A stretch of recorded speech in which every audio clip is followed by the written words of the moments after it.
I guess the first thing y'all should know about me is that I am really scared of needles. I don't even like the word needles. It really freaks me out. Mostly like shots. I just don't like to be punctured, I guess. And I could go into it a little bit more and really tell you how I see needles, but I just don't want to ruin them for you, you know? So we'll just leave it at that. But I ended up facing my fear in a body piercing shop in Italy, of all places. I was in high school, and my high school boyfriend, Lane Sinclair, invited me to go to Italy with his family. It was this awesome, once-in-a-lifetime, like, we get to go to Tuscany and stay in this, like, remote area in this house.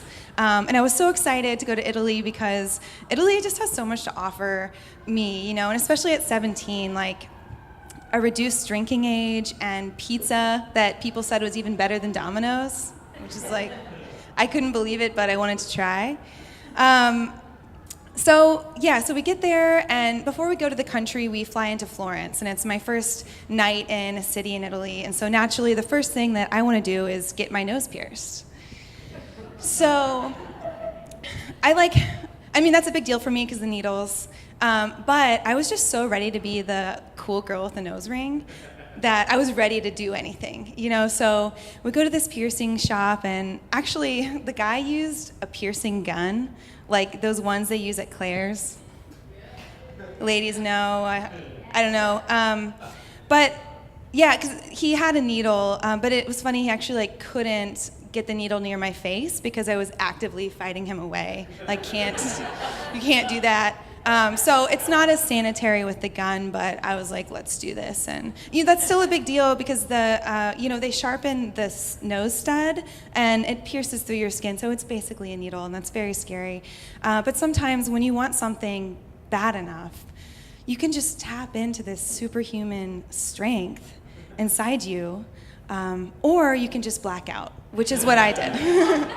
But I did it. I got my nose pierced, and my mom was gonna kill me, but it didn't matter because I was sure that I was gonna look super hot once the infection went down.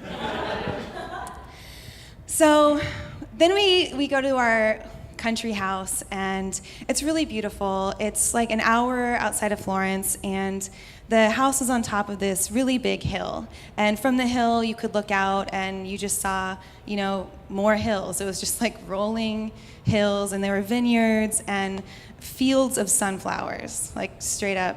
It was so beautiful. And my favorite thing to do on that vacation was go for a run. Because I've always been a runner, and I was running cross country at the time. So it was really perfect for me because I would get dropped off at the bottom of this hill, and I would run like 4.5 miles up to the top, which is super relatable. Like, everyone wants to do that on vacation. And I would always make my boyfriend Lane come because, it was high school love, and I just wanted to spend every minute with him. And also, I was really scared of these dogs. Because halfway up the run, like 2 miles up, there was this shack. No neighbors for miles, by the way. This is like really remote. But there was this kind of like shacky place. I'm not sure if someone actually lived there, but they had like 5 really mangy wolf dogs who were super aggressive, and every time we ran past them, they would just bark like crazy, snarling at us, and but they were just behind this very feeble fence, which didn't feel great, but usually there was just one out on the path, and I was with Lane, so the dog, we'd run by, and the dog would really like bark at us, and Lane would bark back. And he was a high school football player, in Texas, so the dog left us alone, and, that was fine. So one day I was like, Lane, do you want to go on like a 5-mile run at an incline at the hottest time of day again? And he was like, no, I'm not going to do it. I'm not going to go with you this time. And I was like, you really should. And he was like, no, I'm good, which is fair. Also, he had better things to do, like eat an entire leg of prosciutto. That's something he did. He just did that. So I was like, fine, whatever. I don't need you. I had my iPod, so I'm like, I just need me and my iPod, and like, I'm gonna go on this run by myself, and I did, and it started out actually like pretty nice. It was really challenging that day. I think it was hotter than usual, but it was cool. I was like really just kind of taking in these really beautiful sunflowers along the path to the soundtrack of "Drop It Like It's Hot" by Snoop Dogg, feat. Pharrell. It was 2005. And it was good, but I was like a little bit extra tired by the time I got to the dogs. And this time there wasn't just one dog on the path, all 5 dogs were out on the path. And they're barking at me, they don't like me, they don't want me to be there. But there's just one path, and it's just up. So I'm like, okay, like getting pretty nervous, but I'm like, hey, it's okay. I'll just do what we always do. I'll just keep running, and these dogs are gonna just ignore me. But they didn't. They started just really obviously stalking me. At first, like not even casually. These dogs were like following me, and I was like looking back, like they'll stop. And I guess I just wanna say here that I really love dogs. I love dogs. I have a dog. He's such a good boy. You can find him on Instagram at @DogDavidBowie. Give him a follow. He deserves it. These dogs were not like that, you guys. They were like, I think they got thrown a steak from time to time. Like, that's it. The rest of the time, they just had to like sit and plot their revenge, like for whatever runner came by. So they start really chasing me at this point, and I'm going pretty much as fast as I can, but I know that I have like 2 more miles to go. I don't want to burn out, so I'm going as fast as I can go, really hoping that they're gonna kind of like leave me alone, but they're not. They're actually getting more and more excited, really wild-eyed. At this point, they've started to snap at my ankles and kind of lunge at me, and they're getting braver and braver and closer, and at this point, I mean, my survival instincts are on, like fight or flight is happening. I am flighting. I'm like, we are gonna get out of here, but I'm looking around, and I'm like, there's no tree that I can climb, so I can't like really escape any other way. So I'm like, okay, like, well, I'm gonna have to fight these dogs. So I'm like looking around, and there's no big sticks or anything because there's no trees, and like there's no rocks. All there are these stupid sunflowers just everywhere. I can't use them at all. And at this point, I'm like, okay, I think that this might actually be, how I die. And it's all Lane's fault.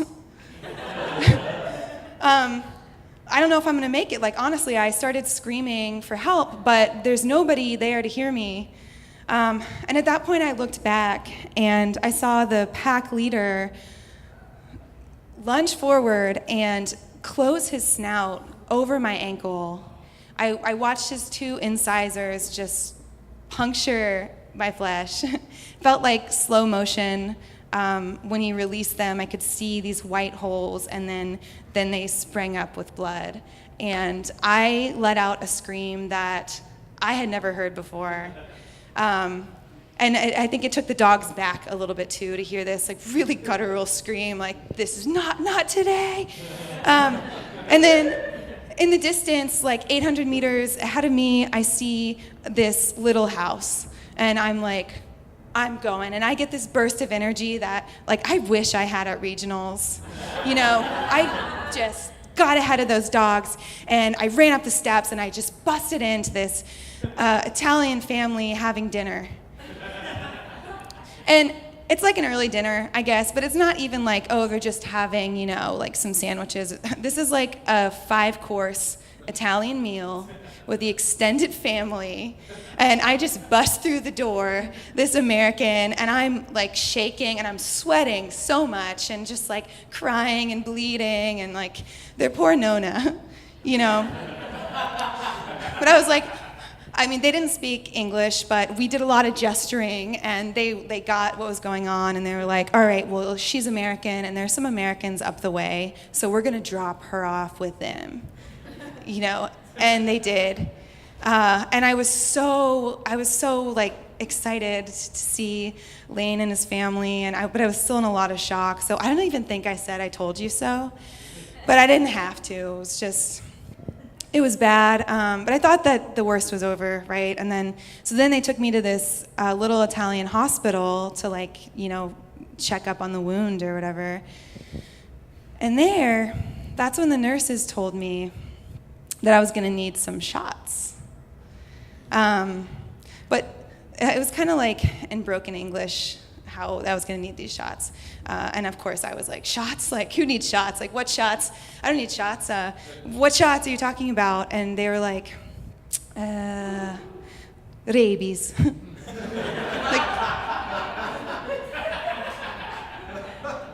Rabies shots.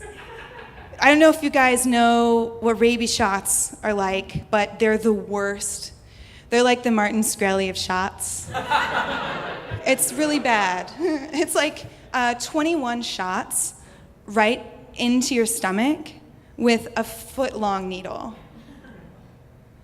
So I am just realizing that, the only thing scarier to me than rabies are needles. And I am freaking out, like full-on panic attack. The nurses thought this was really funny, which kind of killed me. But then they started, calming me down. It's going to be okay. It's okay. It's okay.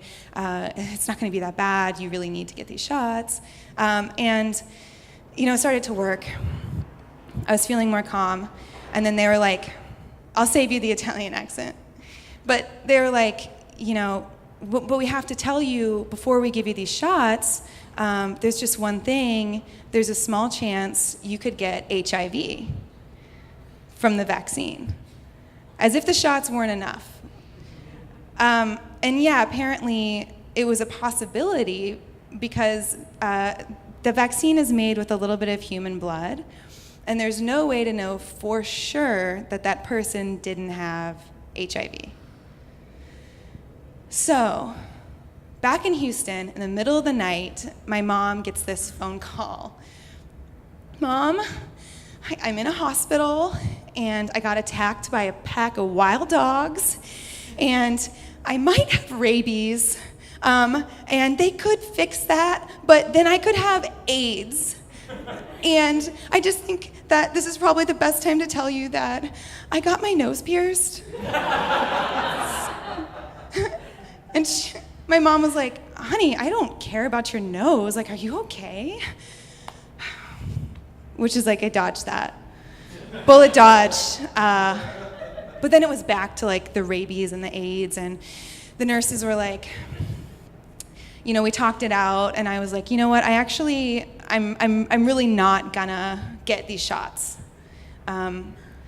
Because I talked to my mom about it, and I thought about it, and I just don't think that these dogs were rabid. I think that they were hunting me. So I don't want to get them. And the nurses were like, oh, yeah, actually, that's okay. There hasn't been an outbreak of rabies in a while, so you're probably good. We're just going to quarantine these dogs and watch them. And basically the deal was, if they started acting funny, I was going to have to come back and get these shots. And I was like, deal. Like, thank you so much. Like, can I please go? And they're like, yeah, you can go.